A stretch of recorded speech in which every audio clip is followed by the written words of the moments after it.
Shalom, shalom. Shalom. Call HALALYAM La, YAHAWAH, BAHASHAM, YAHAWASHI, BAHASHAM, HaKakwadash. Double honors to the elders and apostles of the great millstone and teaching rule well. Shalom. Peace and salutations be to hopeful elect. I am Brother Tazwan Gabar, and with me, Brother Amawan Bani Awada. we're coming from the province in Babylon camp here in Tampa, Florida. We're going to be doing a quick hit, all right? And this lesson is going to be going off the Spirit. And we're going to get started with the book of 2 Corinthians, chapter 4, and verse 16. And it reads, "For which cause we faint not. But though our outward man perish, yet the inward man is renewed day by day." That's right. So though the outward man perish, the inward man is renewed day by day. So, you might be catching hell within its flesh. You might be dealing with certain situations when it comes to, being in amongst and around many people. All right. You might have situations at your job, situations at your home with your wife. All right. Just situations in general. Okay. That is the outward man perishing. You might have afflictions on your body, to the body, feeling sick. Those are the things that's a part of the condition of the battle. So the outward man perish, okay, of these things. But throughout that affliction that the outward man is perishing, the inward man is getting what? The renewal. Meaning the inward man is growing. You see, the inward man is getting all the nutrients from all these afflictions. Yep. It's getting all the benefits of what it makes us up to be better warriors, soldiers, better men. Okay, yeah. Better, being built up to be those judges. All right, those those men that's supposed to be kings and prince, man. Okay, we're getting built through those things, but with that comes a hardship. All right, of being molded. Okay, and those afflictions as that fire underneath our asses. Okay, purifying us throughout those purifying us off of those impurities that are on us. Okay, as the scripture says in Sirach chapter 2, the outward man, not the outward man, but Salakia, the adversity. Grab that for me, Baba Kasha. I want to roughly paraphrase it. Sirach chapter 2 verse 5, I believe so. It says, it's the book of Ecclesiasticus or Sirach chapter 2 and verse 5. And this is to furthermore prove the point, okay? Getting into, what the scripture was going into. Go ahead. "For gold is tried in the fire." And we're likened to that gold. You see, being purged from those impurities. See, those wicked things, those things that were of the world. You see? Go ahead. "And acceptable men in the furnace of adversity." So we're being put in a furnace, okay, as that gold. When you cleansing something, what I'm saying, as the gold, for example, you put it into a furnace and it's at a certain temperature where it starts to get heated, right? And when it's heated, it tends to get very overheated to where it's molding in a way, you see, and it starts to melt, and everything that's glowing on it starts to get all the gunk, the crust, all the things that was just dirt, you're starting to get all those things out of there. So all the impurities, man. That's right, all the impurities. See, and that adversity is that fire underneath our ass, and it's purifying us. Okay. Yeah. You see, and it said acceptable man in the furnace of adversity. So Lord willing, Yahawashim Shabbat the Zah, that we be of those men that are acceptable. Okay, we've been called, Lord willing, to be chosen, within this thing. But acceptable men will go through those things of adversity. Yeah. See, bringing it back to I got a precept. Okay, come on, bring it out.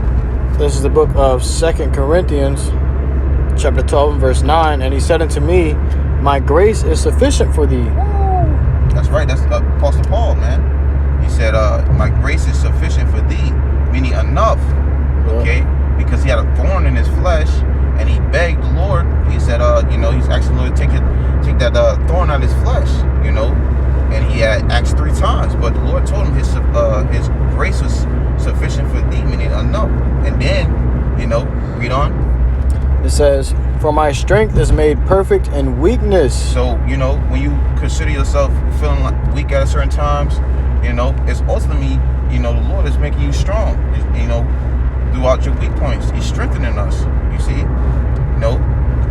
It's lucky. Go ahead, bro. It says, "Most gladly, therefore, will I rather glory in my infirmities, that the power of Hamashiach may rest upon me. So, you know, he came to that realization of like, damn, you know, hey, you know, the Lord gave me what I need. So he took it on, you know. Hey, the Lord say his power is made perfect, and his strength is made perfect in weakness, man. Mm-hmm. You know, so when we are at our lowest, that means what? The Lord is actually building us up. That's right. You may be feeling like, oh man, I'm catching hell.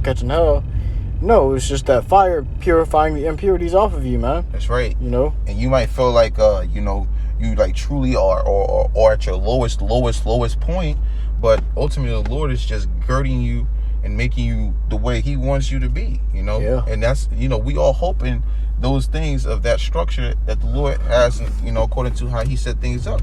Because the scripture says hope for good, you know. Mm-hmm. So as we hope for good, those are the part of the things that we all hope for, that it be of a good, you know, a good affliction, a good correction, a good beneficial thing.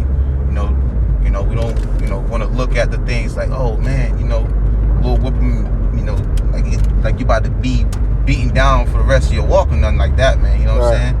You know, it's a time and period that the Lord might chastise us for a while, man.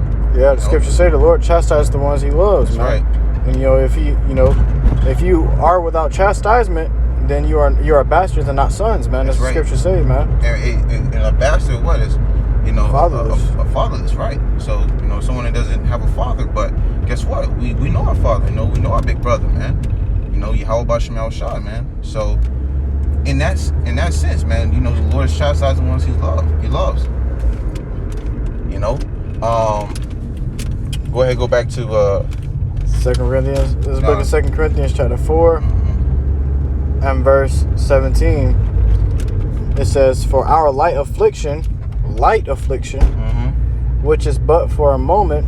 Okay, the Lord calls it light affliction, man. And he said it's but for a moment. Why is it but for a moment? Because what? We get that kingdom. Lord willing, be those men. We get immortality. The things that we've been going through is going to feel like nothing. It's going to feel like but for a moment. It's going to feel like an instant second, like a nightmare that you just had. You wake up in the morning, you have a nightmare.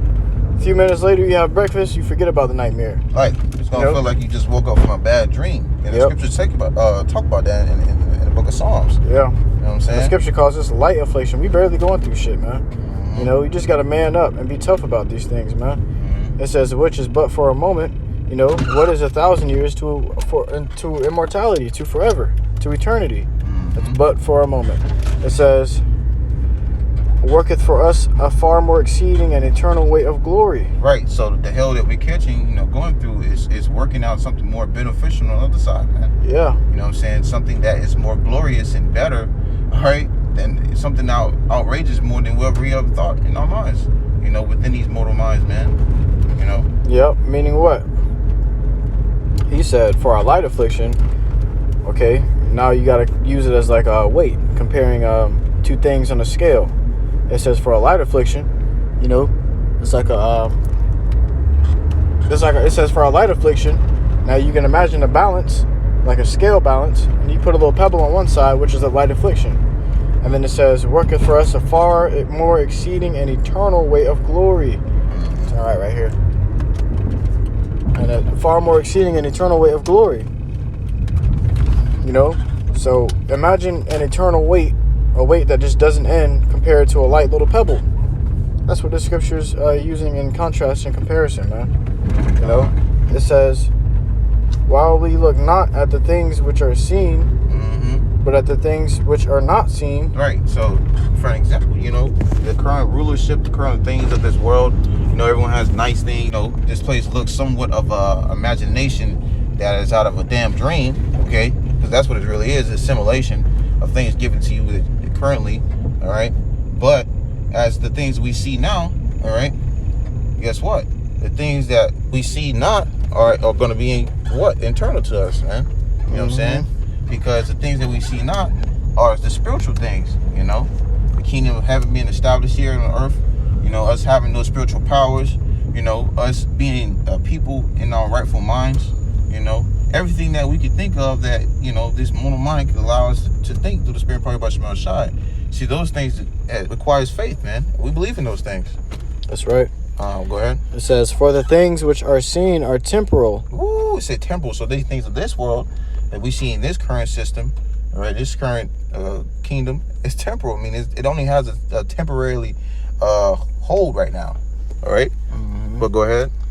But the things which are not seen are eternal. So that speaks for itself. Scripture speaks for itself. You know, the things that is not seen, which it goes into like I said earlier, faith, man. Hebrews 11:1. Things are not seen. To hope for. You see, so because those things that we hope in, is actually going to be eternal. You see. That was it on that. God. So that was just a little quick hit through the spirit. Probably about YAHAWASHI. Lord, when this is edifying to it, you brothers and sisters, and exhorting.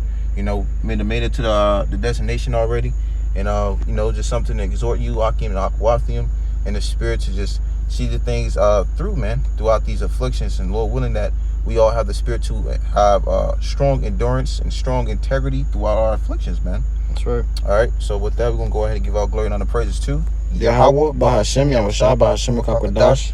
Once again, double honors to the elders and apostle, great millstone, who teach and move out. Till next time, we say Shalom.